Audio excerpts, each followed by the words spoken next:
Segundo, enquanto nós tínhamos um petróleo de baixa qualidade e muito difícil de achar, dava para conviver com um sistema que concedia para quem encontrasse o petróleo a propriedade dele. Lá no fundo do mar era nosso. Como era difícil de achar, criaram no governo passado um modelo que se chamou de concessão, que se caracterizava pelo fato que o petróleo, quem encontrasse, ficava dono do petróleo. Quando nós descobrimos o pré-sal, nós discordamos desse modelo. Primeiro, porque é um petróleo de alta qualidade. Segundo, porque a gente sabe onde ele está. E sabe por que onde ele está? Porque a nossa empresa pública, Petrobras, descobriu o pré-sal.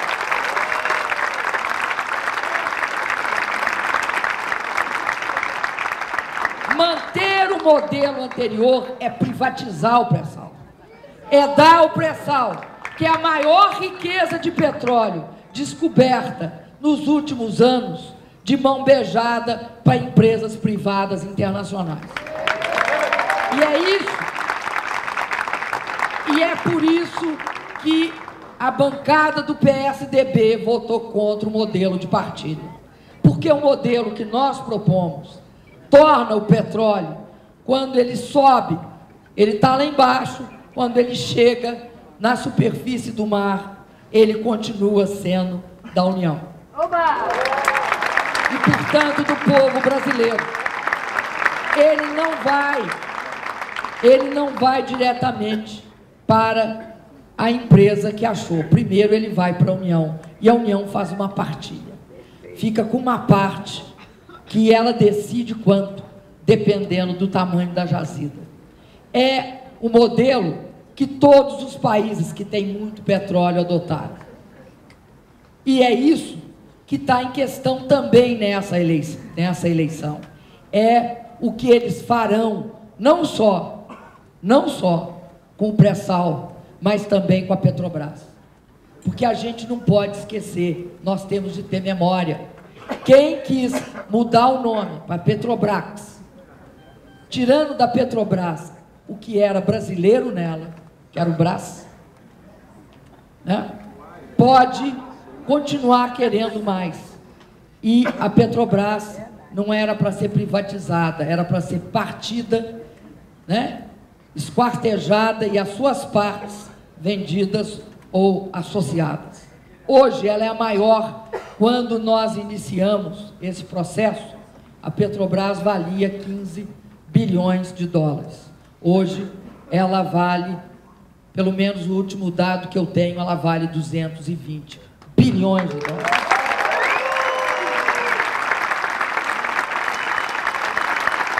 Mas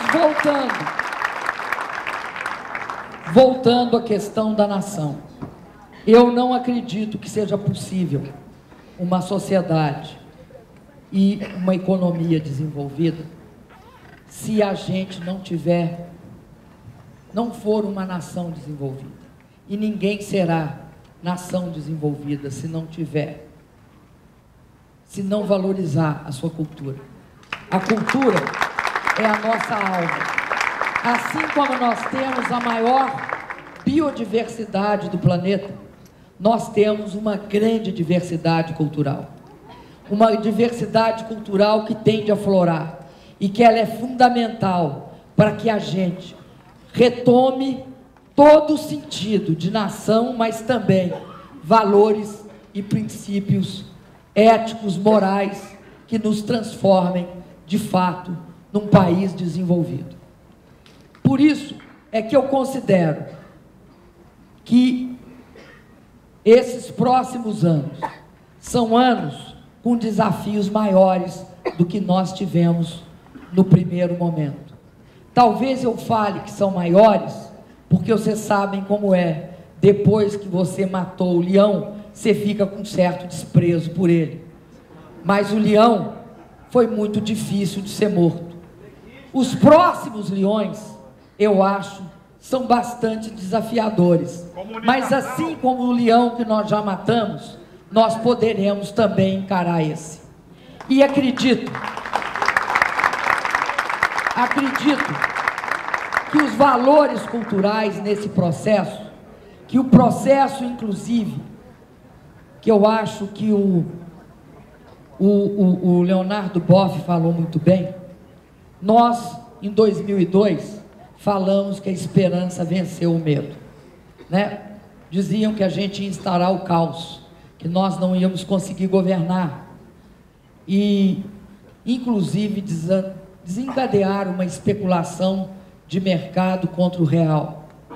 E nós criamos isso, a esperança vai vencer o medo, a esperança de transformação de cada brasileiro e de cada brasileira vai vencer o medo. Agora, eu acredito que uma campanha de ódio que se desencadeou, ela também vai ser vencida. Pela esperança,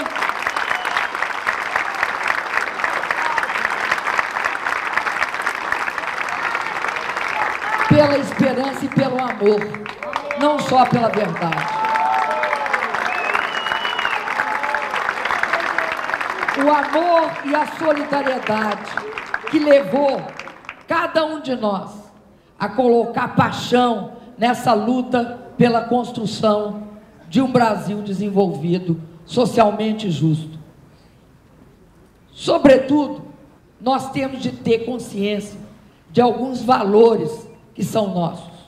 A nossa capacidade de conviver com a diversidade religiosa, com a diversidade de crença e de culto, a capacidade nossa de conviver com as mais diferentes origens étnicas, a nossa capacidade de respeitar toda a diversidade de gêneros, a nossa capacidade de compreender e, sobretudo, de ter uma cultura de paz, sobretudo, de valores baseados na tolerância e na convivência.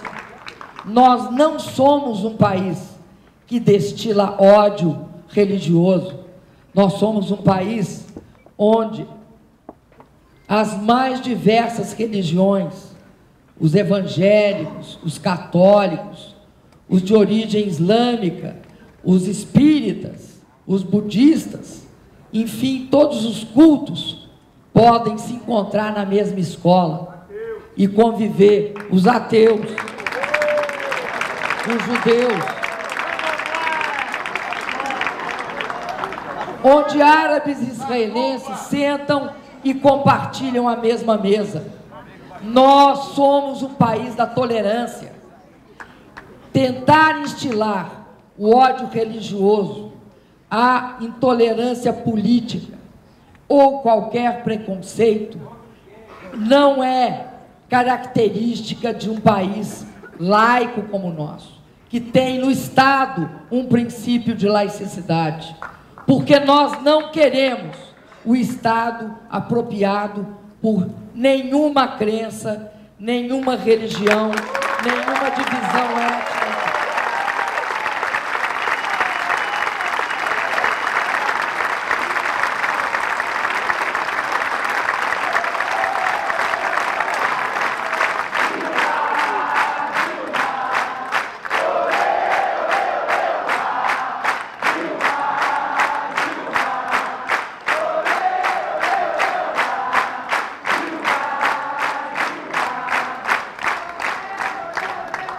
O Estado que nós pregamos e a democracia que nós pregamos, ele não pode interferir na vida privada das pessoas. Nós não podemos aceitar que isso ocorra. E nós temos uma visão de democracia baseada na liberdade de opinião, de expressão, de imprensa, de discussão, da liberdade religiosa. Temos respeito pelas diferentes religiões e queremos que esse país se continue a se constituir num exemplo de convivência entre os 190 milhões para o mundo. Sobretudo, eu quero dizer uma coisa. Eu acredito que um dos pontos mais importantes da nossa política foi o que nós pregamos do ponto de vista internacional e, mais do que pregamos, realizamos. A nossa altivez se deve, primeiro, aos nossos princípios em relação ao mundo. Ao termos uma preferência por retomar as relações com a América Latina, com a África, com os países do Sul,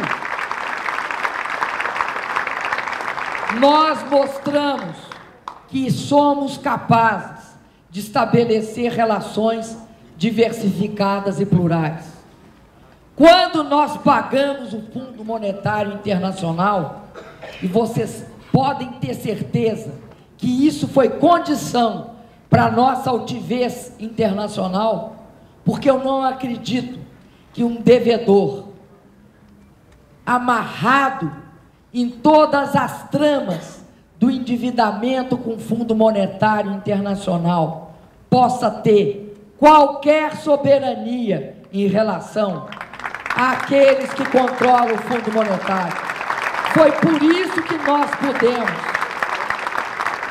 relacionar com autonomia, soberania e definir os rumos da nossa política internacional, porque fomos capazes de não depender do Fundo Monetário. E se devíamos naquela época, hoje somos credores, e mais do que credores, temos os nossos 280 bilhões de dólares, que nos credencia também a ter capacidade e interferir internacionalmente. Mas é também, como eu disse no início, a nossa concepção política que levou a nós sermos capazes de definir uma política de respeito em relação aos países dos Estados Unidos, os países da Europa, os Estados Unidos e o Japão. Foi a nossa atitude. Hoje nós somos respeitados lá fora também por uma outra razão. Ninguém respeita quem deixa uma parte do seu povo na miséria. Ninguém respeita.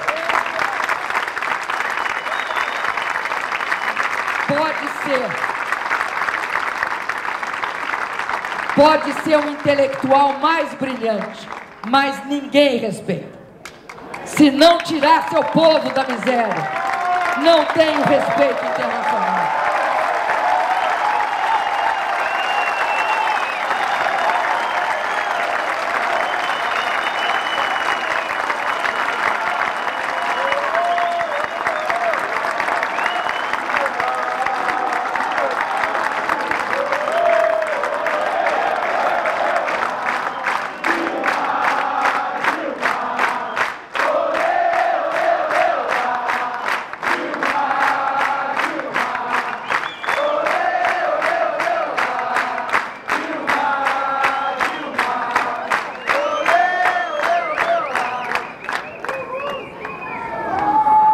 Queria finalizar dizendo tratando de um assunto que eu acho muito importante.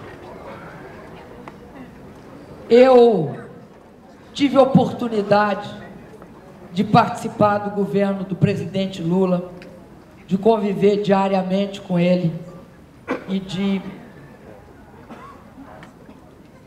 de enfrentar todos os desafios que nós enfrentamos para chegar até aqui. E para mim foi um momento de muito orgulho, muita honra, muita realização. Mas o presidente Lula, sobretudo, é uma pessoa com uma capacidade de luta inextinguível. E ele me honrou, junto com o Partido dos Trabalhadores, com a escolha para me ser a representante desse projeto que nós iniciamos. Eu sei o tamanho do peso que eu carrego. Eu sei perfeitamente o tamanho do peso que eu carrego. Aí tem hora que eu vejo vocês, olho para vocês e falo assim, quem sabe, né, o Chico seria mais adequado. Mas eu sei que agora, brincando, eu fiz essa brincadeira, mas eu sei que agora é minha vez.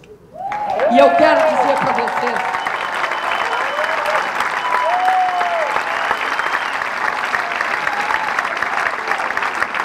que eu vou honrar.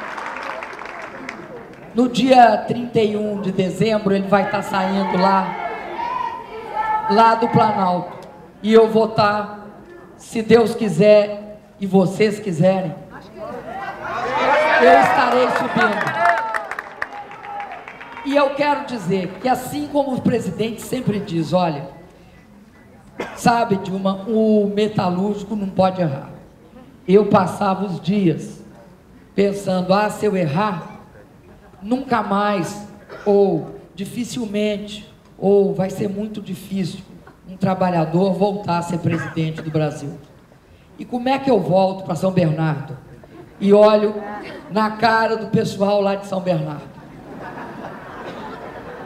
E aí, eu lutei, a forma do presidente dizer, e ele é, sem sombra de dúvida, o maior presidente que esse país teve.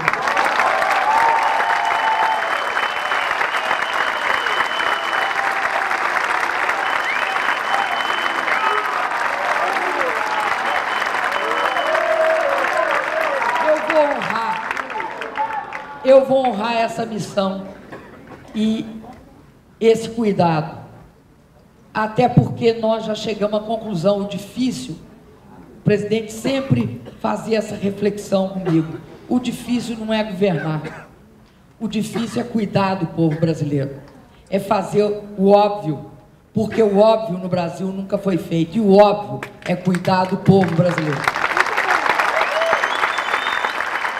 E aí eu quero dizer para vocês que assim como o presidente Lula não podia errar, a primeira mulher presidente desse país não pode errar, não. Porque se errar, vão dizer, olha, é uma mulher, mulher não sabe governar. E eu quero dizer para vocês que mulher sabe governar.